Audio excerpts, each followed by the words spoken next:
क्या तुम्हारा दिमाग ठीक है? याद उनको किया जाता है जिन्हें भूल। हिम्मत ही नहीं हुई मेरी उनसे फोन पर बात करने की। उनकी खुशी का सोच कर ही तो फैसला किया है। आगे बढ़ के तुम्हारा हाथ थामा मैंने, लेकिन तुमने क्या किया? फिर हसरत के आने वाले एपिसोड में दोस्तों आप देखेंगे कि सनाया फबिया के साथ ऐसी हालत करने वाली है कि दोस्तों वो पागल सी ही हो जाएगी। जी हाँ दोस्तों, आने वाले एपिसोड में आप देखेंगे कि जैसे आप जानते हैं कि उसके बच्चे को नुकसान पहुंचने ही वाला था पर वो बच गई, तो फबिया को आकर सनाया कहेगी कि वैसे मैं सोच रही थी अगर इस बच्चे को कुछ हो जाता है तो सोचो तुम्हारा क्या होगा।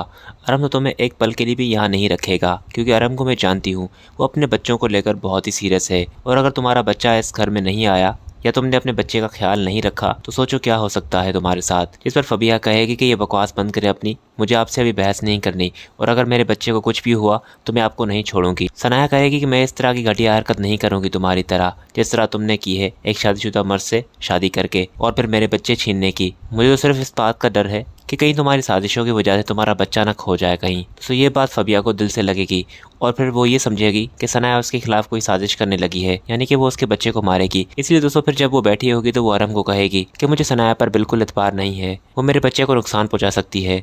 तो अरम कहेगा कि सनाया इस तरह से कभी नहीं कर सकती, और ये बातें तुम्हारे दिमाग में कैसे आती हैं? मैं मानता हूँ कि सनाया मुझसे खफा है पर वो इस हद तक कभी नहीं जाएगी। फबिया कहेगी कि आपको नहीं मालूम, उसने मुझे खुद कहा है कि अगर ये बच्चा दुनिया में नहीं आया तो आप मुझे छोड़ देंगे। तो वो उसे कहेगा कि ये बात तुम्हें सनाया ने कही है, अगर ये बात सच है तो मैं भी जाकर सनाया से बात करता हूँ। और फिर जाकर वो सनाया को कहेगा कि ये तुम किस तरह की बातें कर रही हो फबिया से, तुम जानती हो कि इस तरह की बातें उसके लिए अभी सुनना ठीक नहीं है।